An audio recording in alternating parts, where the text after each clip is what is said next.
সকালে ব্রেকফাস্টে মূলোর পরোটা।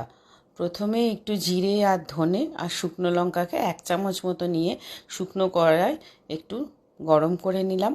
নিয়ে ওই 3টে জিনিসকে একটু ড্রাই রোস্ট হয়ে যাওয়ার পরে আমি হামালদিস্তায় একটু থেঁতো করে নিলাম। নিয়ে অন্যদিকে বেশ কয়েকটা মূলোকে একটু খোসা ছাড়িয়ে 4-5টা মতো মূলো নিয়েছিলাম, কুড়ে নিলাম মূলোটাকে। কুড়ুনিতে কুড়ে নেওয়ার পরে ওই মূলোটার মধ্যে অল্প একটু নুন, পরিমাণ মতো চিনি আর ওই যে ভেজে রাখা শুকনো কড়ায় গুঁড়ো করে রাখা মশলাটা, ওটা দিয়ে খুব ভালো করে চটকে নিলাম।